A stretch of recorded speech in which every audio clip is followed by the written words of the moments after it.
Shalom Bapak Ibu Saudara. Kita teruskan studi kita kristalisasi. Kita masuk kitab yang baru, 2 Tawarik.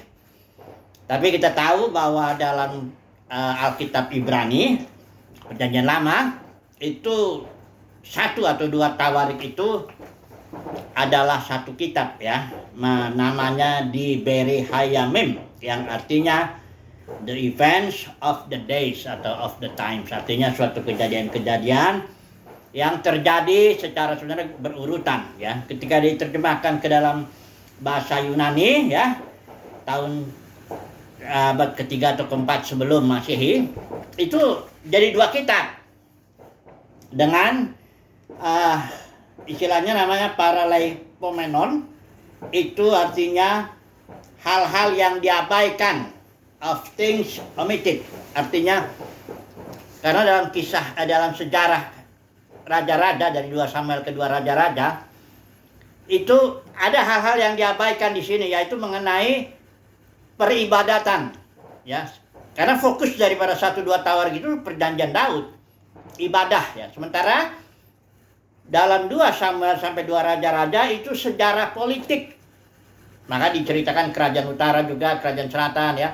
Kalau di dalam Tawarik tidak diceritakan kerajaan yang utara, karena dianggap ya sudah nggak beribadah lagi. Karena memang sejak Jerobeam itu, Jerobeam sudah bikin 2 anak lembu emas yang taruh satu di kota Dan, yang satu lagi di kota Betel. Mereka bikin, orang Lewi tidak boleh jadi imam di situ. Diangkat sendiri imam-imamnya, orang-orang yang melayani di mesbahnya itu hari rayanya dibikin sendiri. Pokoknya bikin yang baru lah ya. Si Jerobeam bin Nebat ini, suku Efraim, dia bikin yang baru, ibadah yang baru ya. Jadi nggak dianggap itu nggak perlu ditulis di dalam 1-2 Tawarik, karena itu bukan fokus daripada 1-2 Tawarik. Yang fokusnya adalah ibadah, ibadah Daud lah, katakan seperti itu. Karena Daud lah yang mengatur bagaimana imam-imam suku Lewi, penyanyinya juga Heman, Asaf, Yedutun, itu ada diatur lah, musiknya juga semuanya lah diatur itu ya.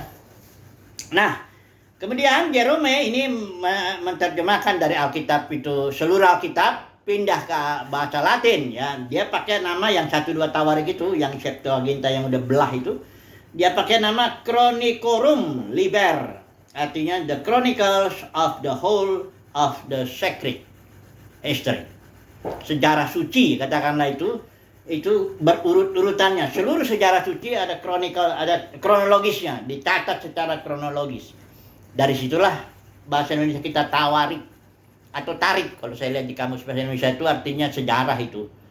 Secara yang ditulis secara kronologis, urut-urutan ya. Nah, jadi kita masuk 2 Tawarik ini sebenarnya sambungan daripada 1 Tawarik tadi ya. Kita sudah tahu 1 Tawarik bicara, kita pilih secara prinsip trilogi. Pasal 1-10 itu bicara soal silsilah, bagaimana Tuhan memilih ya suku Yehuda dan Daud. Kemudian pasal 11 sampai pasal ke-27 ya, itu bicara tentang pemerintahan Daud, dalam arti bukan hanya pemerintahannya aja, tapi justru perjanjian Daud ya, di mana Daud mendapat janji engkau akan memiliki keturunan atau mendapat keturunan yang akan terus memerintah Israel. Itu perjanjiannya ya. Tapi karena Daud itu berfungsi dia sebagai nabi, raja dan imam, karena dia juga membangun mesbah, membuat korban persembahan, mengatur peribadatan, maka ya pasal 11 sampai pasal 27 itu bicara bukan hanya Daud sebagai raja, tapi Daud sebagai nabi, dan juga terutama Daud sebagai imam yang berfungsi sebagai imam ya. Peribadatan Daud lah kira-kira begitu. Baru yang terakhir itu pesan Daud ya, karena dia juga ingin bangun bait suci, tapi Tuhan bilang engkau sudah banyak menumpahkan darah, jadi tidak diizinkan ya. Dan Salomo lah yang, tapi semuanya dari Daud, baik gambarnya ya, rancangannya, bahan-bahannya ya, emas, perak, batu-batu mahal, kayu apa semua, bahkan orang-orangnya itu udah disiapin Daud sebelumnya. Salomo itu sebenarnya tinggal ya jalanin aja lah ya. Istilahnya kalau mau bangun gedung itu semua gambarnya udah ada, speknya sudah ada semuanya, tinggal praktekin aja ya. Jalankan saja ya. Tapi dikontrol tentu oleh para ahli juga di sana. Nah, masuk 2 Tawarik ini mulai dari Salomo. Ya. Salomo, pemerintahan Salomo ya, yang terutama dia menjalankan dulu pembangunan bait itu ya. Kemudian nanti di pasal yang berikut ini ya, habis Salomo itu pecah kerajaannya, dicatat juga kerajaan yang pecah, tapi tidak dibicarakan kenapa Salomo pecahnya ini, karena kan Salomo sebenarnya jatuh ke dalam penyembahan berhala karena istrinya yang banyak itu menyimpangkan hatinya. Jadi istrinya tuh waktu Salomo udah tua, istrinya yang ya tentu muda-muda, karena Salomo itu mendapat istrinya karena upeti itu. Datang bangsa-bangsa Amon, Moab, Edom atau Sidon atau semuanya, orang datang memberikan persembahan, nggak hanya emas, perak, nggak itu, tapi juga gadis yang terbaik dari bangsa itu. Sebabnya Salomo bisa ngumpulin 1.000 ya, 700 yang resmi apa 300 yang gundik itu bagaimana itu. Nah, ya namanya perempuan-perempuan asing itu ya tentu mereka punya allahnya sendiri-sendiri ya. Nah, minta kalau udah tua dia minta tolonglah dibangun di sini mesbahnya, di Yerusalem itu di samping bait suci atau di mana letaknya, pokoknya di Yerusalem ditaruh. Ya Salomo namanya orang sudah tua ya, iyalah katanya. Salomo mungkin nggak ikut nyembah, tapi dia dengan mengizinkan itu dibangunlah mesbah untuk apa? Oh, dewa Molok, orang Moab atau apa, banyaklah. Akhirnya Yerusalem jadi selain bait suci, wah penuh dengan mesbah-mesbah bangsa-bangsa lain. Ah, Tuhan memandang Salomo tidak lagi mengikut Tuhan sepenuh hati. Nah, itu aduh ngeri itu ya. Padahal Salomo nanti kita lihat ini, kita mau belajar tema yang pertama tuh hikmatnya Salomo itu. Karena hikmatnya dia yang luar biasa itu tidak membawa dia kepada suatu kondisi di mana dia setia sampai akhir. Nah, ini yang akan kita bahas nanti ini dalam tema kita. Tapi kita lihat dulu sebentar ini. Ya. Pendeknya Salomo sejatuh dalam penyembahan berhala, dan itu tidak ditulis. Ya tidak ditulis di sini karena fokus Tawarik itu kan bahwa Tuhan berjanji kepada Daud seluruhnya akan memerintah, kan memberikan pengharapan kepada orang buangan. Karena ini sejarahnya ini sampai dibuang sama itu ya, sejarah 2 Samuel sejarah raja-raja dengan sejarah yang dicatat di 1-2 Tawarik itu sama ya, sampai dari Daud sampai pembuangan itu. Nah, kemudian Salomo memerintah, pecahlah kerajaan itu di pasal 9 ya. Jadi dari pasal 1 sampai pasal 9 2 Tawarik itu adalah bagian di mana Salomo memerintah lah ya. Kemudian dari pasal 10 sampai nanti bagian terakhir ini 2 Tawarik itu yang terakhir itu semua raja-raja keturunan Daud. Itu aja yang ditulis ya. Raja-raja yang di sana itu orang Jerobeam, orang Israel yang 10 suku itu nggak lagi tulis ya.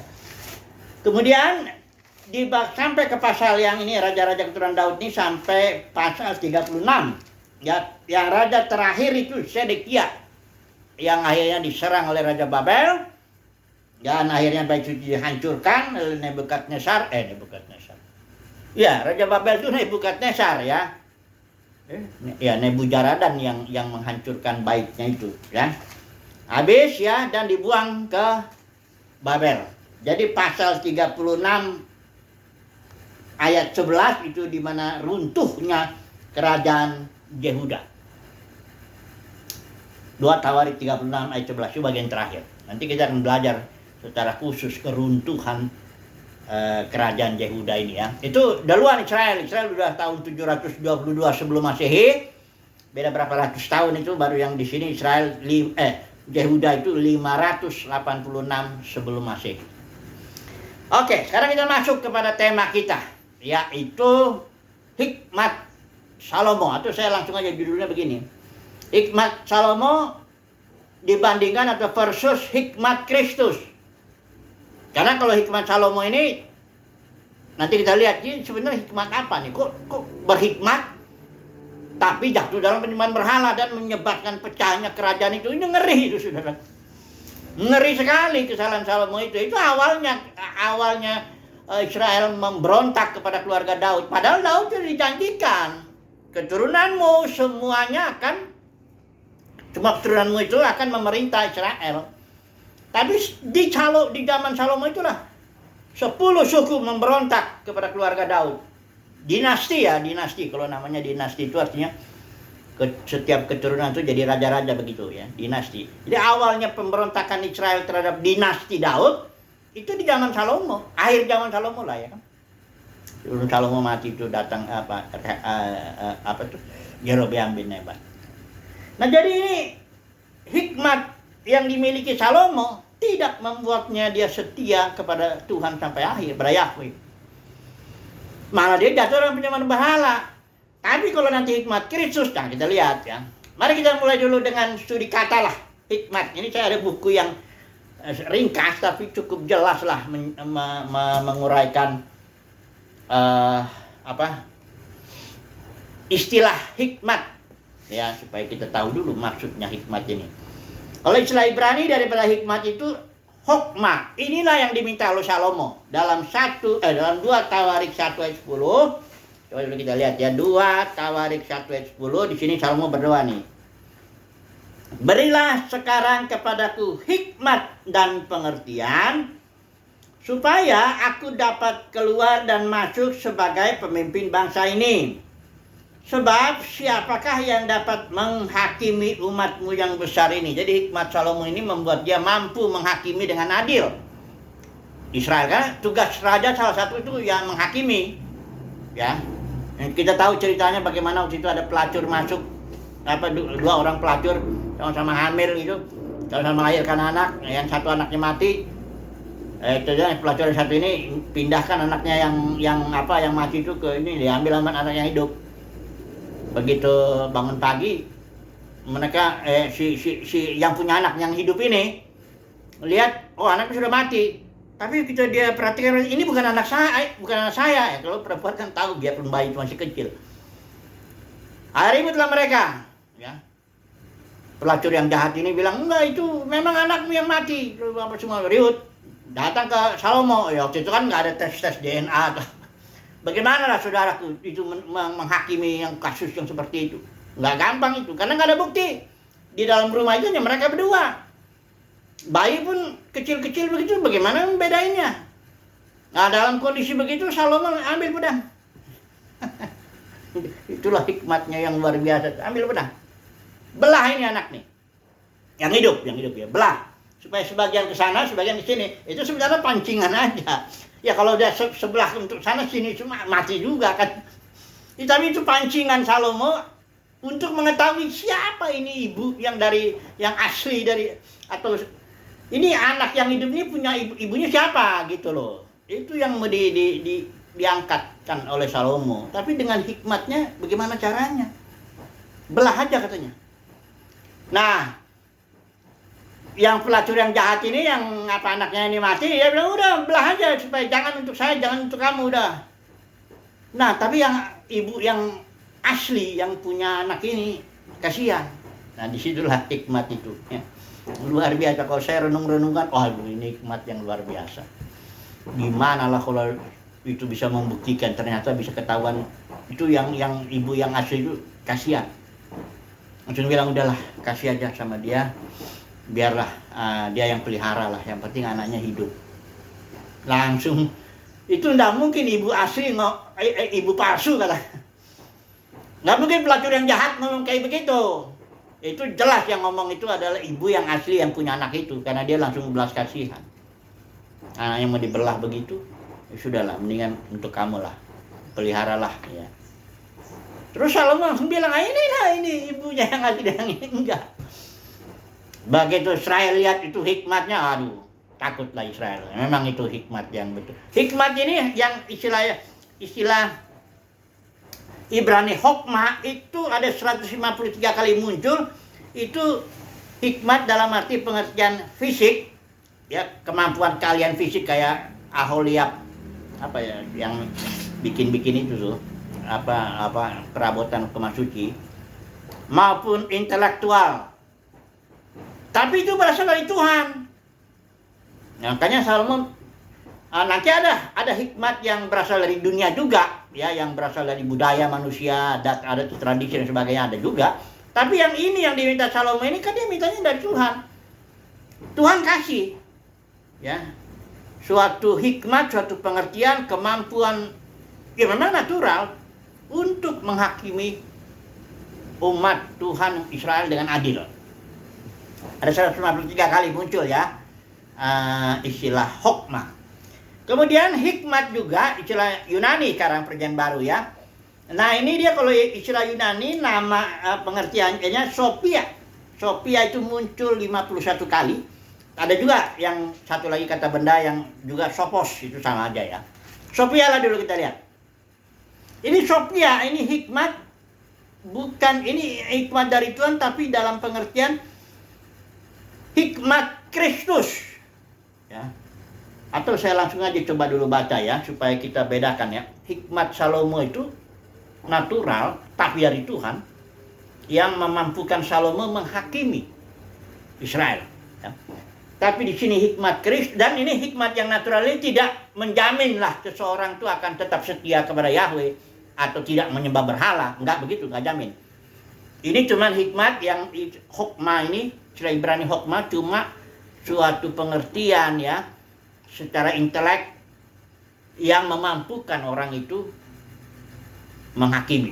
Bukan hanya itu aja, bahkan mengetahui alam ini.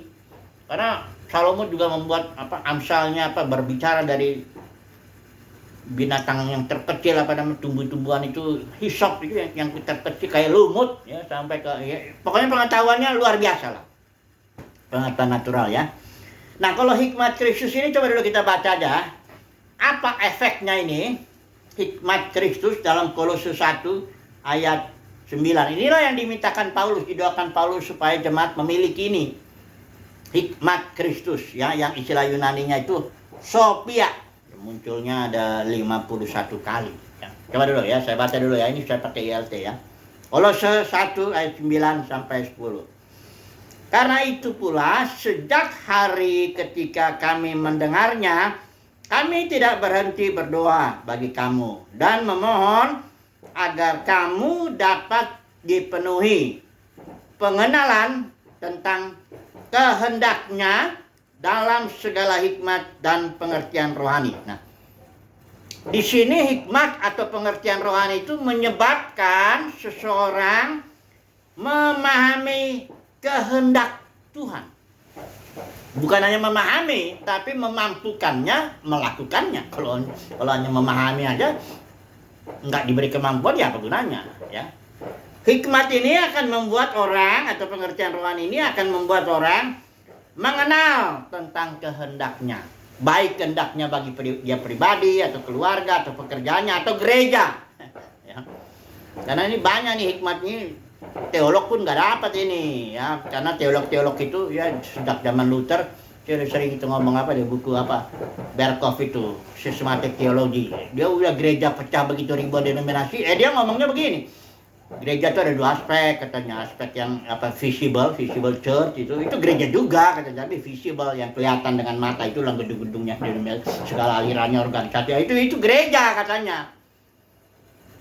Ya mulai dari Martin Luther tuh sampai sekarang itu diterima karena itu buku Systematic Theology yang Profesor Berkhof itu, wah, itu dia terjemahkan bahasa Indonesia. Oh, itu seluruh dunia tuh ngajarin standar untuk reform lah, untuk ajaran-ajaran teologi Injili lah. Dibilang itu gereja juga itu yang kelihatan itu segala bentuk-bentuk organisasinya atau apanya, alirannya, itu gereja yang kelihatan, visible. Ada dua aspek katanya. Yang invisible church yang nggak kelihatan, nah itulah semua anak Tuhan di seluruh dunia yang hanya Tuhan aja yang tahu, artinya yang udah lahir baru apa yang bagaimana. Kan konyol ini ajaran. Ajaran ini membenarkan perpecahan gereja. Udah jelas dalam Kisah Para Rasul 20 dari awalnya gereja itu. Kalau hikmat Kristus itu akan memimpin kita memahami bahwa Kisah Para Rasul 20 itu adalah serigala ganas yang menyerang para penatua, para pemimpin itu, para pemimpinnya di Efesus, ya.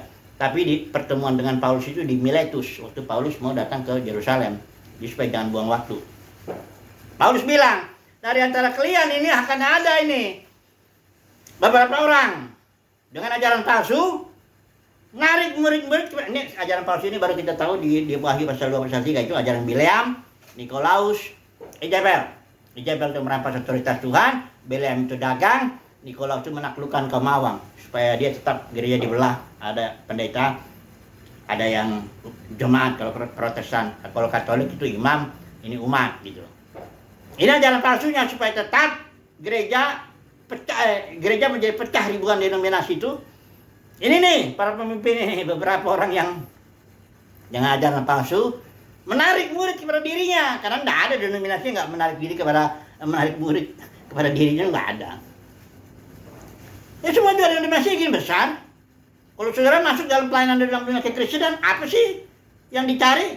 Bukankah kita khotbah kita supaya menarik orang dan narik duitnya, bangun gedung, bangun aliran, bangun denominasi, bangun kerajaan sendiri gitu.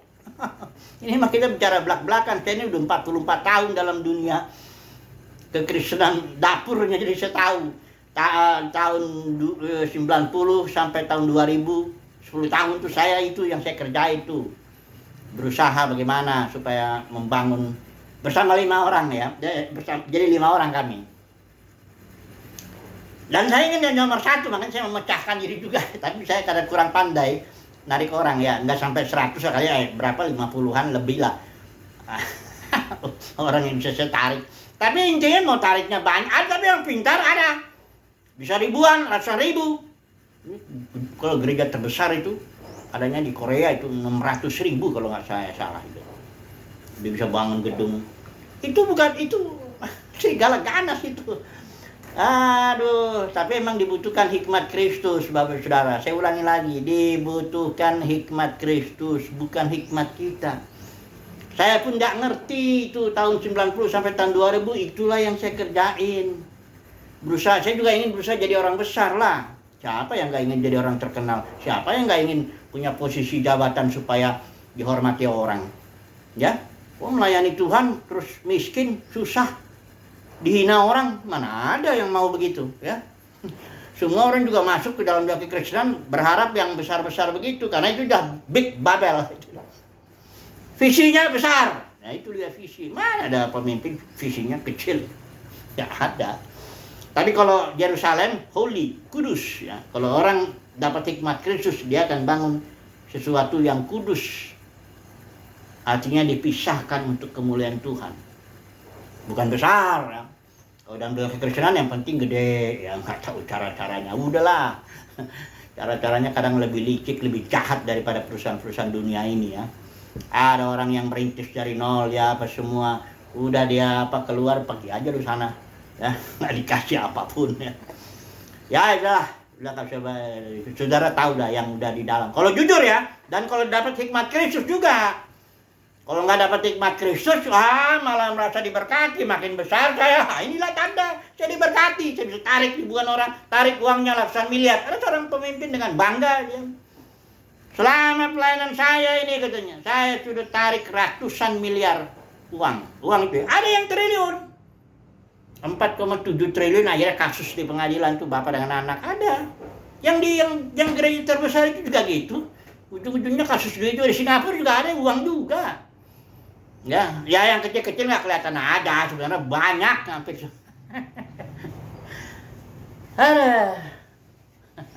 Tapi hikmat Kristus lah yang memang kita butuhkan untuk mengerti apakah Tuhan itu ingin yang begitu. Apakah Tuhan berkehendak orang yang masuk dalam pelayanan itu, yang mau melayani tubuh Kristus itu mecah-mecah, mencabik-cabik tubuh Kristus, tarik pada dirimu sendiri, tarik uangnya juga, bangun gedung, apa begitu? Tapi butuh hikmat Kristus ya. Orang-orang yang teolog-teolog yang mau sebesar apapun, kalau dia nggak dapat hikmat Kristus, ya itulah Profesor Berkov itu ahli teologi untuk sistematiknya itu. Tapi dibikin juga untuk sejarahnya juga, macam-macamnya, ahli teologi banget dah. Nggak ngerti juga, nggak ada urusan lah dengan hikmat-hikmat natural itu. Karena hikmat Kristus itu ada di alam dimensi surgawi, dan itu diberikan, makanya Paulus berdoa nih. Dia berdoa nih, dan kalau Paulus berdoa dia nggak berdoa untuk sesuatu yang ya, bukannya Paulus nggak mikir soal makan minum pakaian, enggak.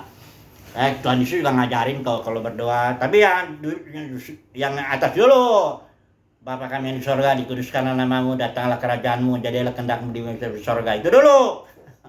Baru berikanlah kami pada hari ini makan kami yang secukupnya. Bukan berarti Tuhan enggak memberikan berkelimpahan, tapi secukupnya lah. Makan minum pakaian. Ya. Paulus di sini berdoa dia sesuatu yang sangat penting sekali. Hikmat Kristus yang membuat orang mengerti kehendak Tuhan, kehendak Bapa dan menjalankannya. Nah, ini dia. Ya, Salomo tidak punya ini.